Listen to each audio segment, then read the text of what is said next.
जलील के बबरकत नाम से जो दिलों के भेद खूब जानता है। अस्सलाम वालेकुम डियर स्टूडेंट्स, उम्मीद करता हूँ सब लोग खैरियत से होंगे।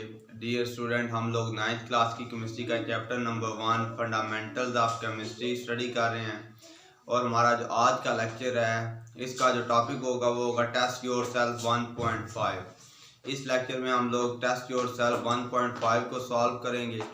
ये टेस्ट योरसेल्फ जो आप लोगों की रिकमेंडेड बुक है उसके पेज नंबर 17 पे दी गई है। शॉर्ट सी टेस्ट योरसेल्फ एक्टिविटी है, सेल्फ एक्टिविटी है जो कि आप लोगों ने स्टूडेंट ने इसलिए दी जाती है ताकि स्टूडेंट जो है टॉपिक पढ़ने के बाद इसको सॉल्व करें, उनको पता चल जाए क्या आया कि वो उनको लेक्चर की या टॉपिक की समझ आ गई है या नहीं। तो इस टेस्ट योरसेल्फ में 2 ही क्वेश्चन है। पहला क्वेश्चन है उसमें वो ये कह रहा है कि identify the following as diatomic, triatomic and polyatomic molecules. पहले क्वेश्चन में हमें जो है कुछ मॉलिक्यूल्स दिए गए हैं तो उनको आगे जो है सेपरेट करके लिखना है कि इनमें से कौन से डायटोमिक है, कौन से ट्राइटोमिक है और कौन से पॉलीटोमिक मॉलिक्यूल्स हैं।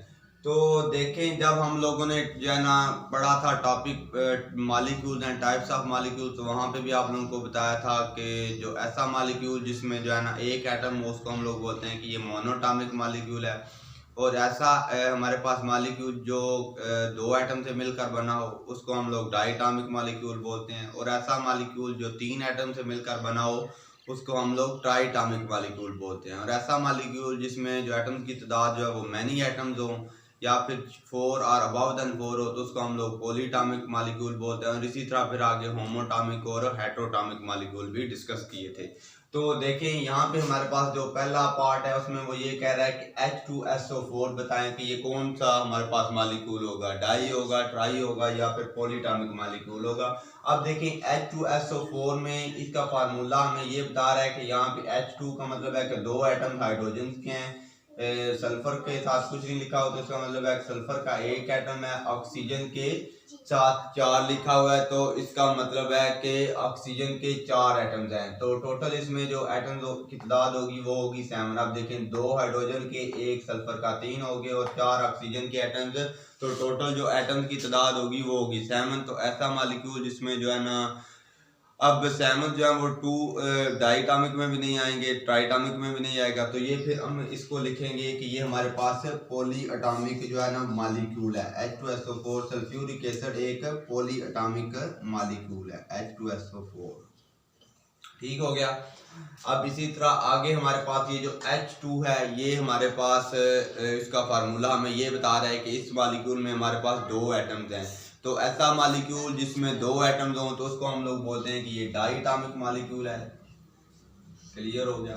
अब इसी तरह आगे हमारे पास जो क्वेश्चन का नेक्स्ट पार्ट है उसमें जो हमें फार्मूला दिया गया वो है कार्बन डाइऑक्साइड गैस का CO2।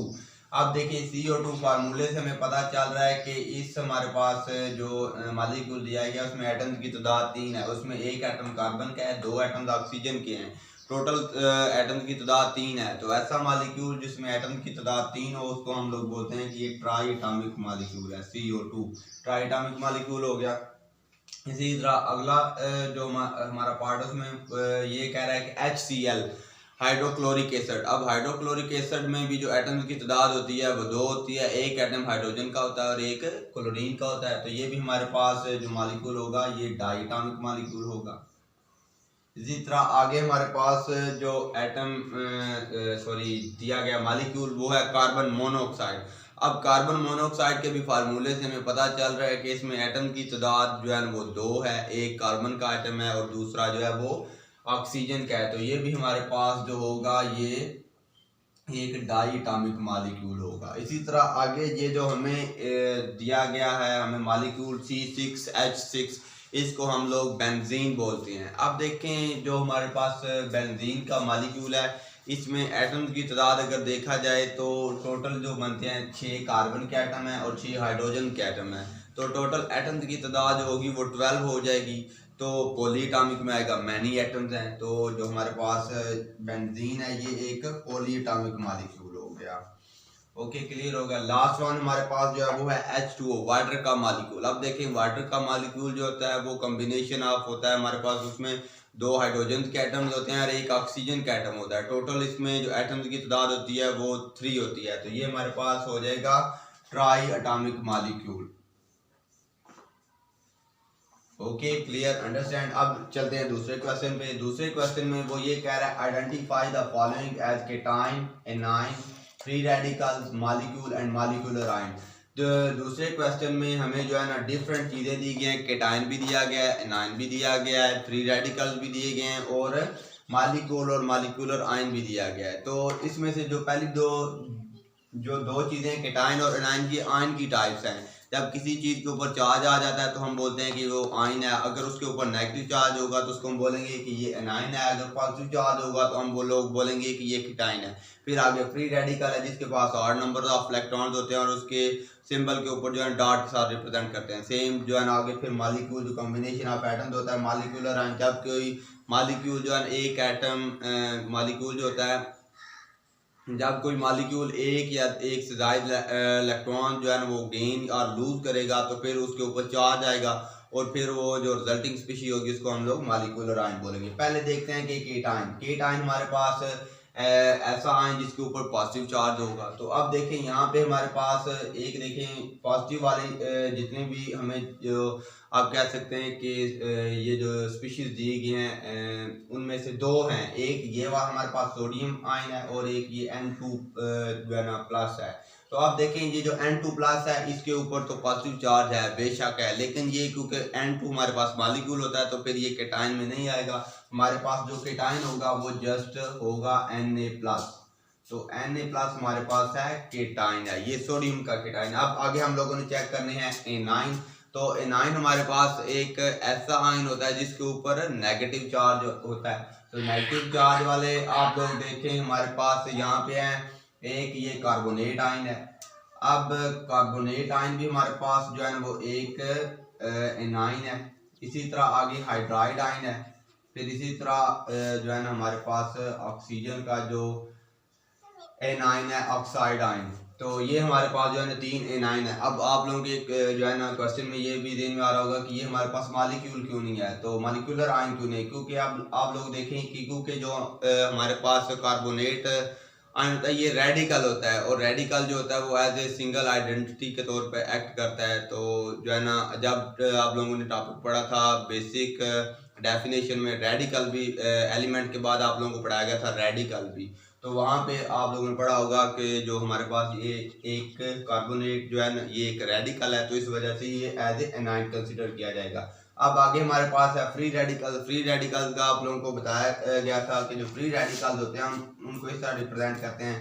पहले किसी भी जिस एलिमेंट का हम लोगों ने फ्री रेडिकल लिखना हो उसका लिखते हैं सिंबल। अब एक्स कोई भी एलिमेंट हो सकता है और उसके राइट साइड पे टॉप पे डॉट लगा देते हैं। अब यहाँ पे देखिए हमें जो है ना डॉट वाला एक ही नजर आ रहा है ब्रोमीन। ब्रोमीन के जो है ना सिंबल के साथ डॉट लिखा हुआ है तो ये हमारे पास होगा ब्रोमीन का फ्री रेडिकल। ओके, क्लियर हो गया। अब केटाइन भी हो गया, एनाइन भी हो गया, फ्री रेडिकल भी हो गया। अब हम लोगों ने देखने हैं कि हमारे पास मॉलिक्यूल कौन से हैं और मॉलिक्यूलर आयन कौन से हैं। तो मॉलिक्यूल हमारे पास कॉम्बिनेशन ऑफ एटम्स होता है, प्योर फॉर्म ऑफ सब्सटेंस होता है और न्यूट्रल होते हैं, ठीक है। तो अब यहाँ पे देखिए हमारे पास एक ये न्यूट्रल है, एक ये न्यूट्रल है और एक ये न्यूट्रल है। ये सारे के सारे हमारे पास हो गए मॉलिक्यूल हो गए। पहला मॉलिक्यूल हमारे पास N2 है, फिर इसी तरह हमारे पास Cl2 है और आगे हमारे पास O2 है। अब ये जो तीनों एग्जांपल्स हैं मॉलिक्यूल की ये सारे के सारे डायटोमिक मॉलिक्यूल हैं क्योंकि इन सब में 2-2 एटम से मिलकर बने हुए हैं। और इसके अलावा ये होमोटॉमिक मॉलिक्यूल है क्योंकि हमारे पास ये जो डायटोमिक मॉलिक्यूल है इसमें जो 2 एटम्स हैं वो नाइट्रोजन के हैं, इसमें 2 जो एटम्स हैं वो क्लोरीन के हैं, इसमें जो 2 एटम्स हैं वो ऑक्सीजन के हैं। तो डायटोमिक भी हैं और होमोटॉमिक मॉलिक्यूल्स भी हैं। आगे हमारे पास मॉलिक्यूलर आयन। तो जब कोई मॉलिक्यूल जो है ना वो 1 या 2 इलेक्ट्रॉन जो है ना गेन करेगा या लूज करेगा तो उसके रिजल्ट में उसके ऊपर चार्ज आ जाएगा। तो हमारे पास चार्ज मॉलिक्यूल को हम लोग जो है कहते हैं कि ये मॉलिक्यूलर आयन है। अब यहाँ पे देखें एक हमारे पास ये N2 प्लस है और इसी तरह हमारे पास दूसरा आई होप के जी दूसरा बिल्कुल कोई भी नहीं है। ये हमारे पास जो मॉलिक्यूलर आयन होगा वो होगा N2 प्लस। जो N2+ है ये हमारे पास एक मॉलिक्यूलर आयन है। ओके, अब यहाँ पे देखें सोडियम जो है हमारे पास केटाइन में आ गया, ब्रोमीन फ्री रेडिकल में आ गया, N2+ हमारे पास मॉलिक्यूलर आयन में आ गया। इसी तरह N2 मॉलिक्यूल में आ गया, Cl2 मॉलिक्यूल में आ गया, कार्बोनेट आयन जो एनाइन में आ गया, हाइड्राइड आयन भी केटाइन में आ गया, ऑक्सीजन मॉलिक्यूल में आ गया और ऑक्साइड आयन जो है वो हमारे पास एनाइन में आ गया। आई होप सो कि आप लोगों को अंडरस्टैंडिंग होगी।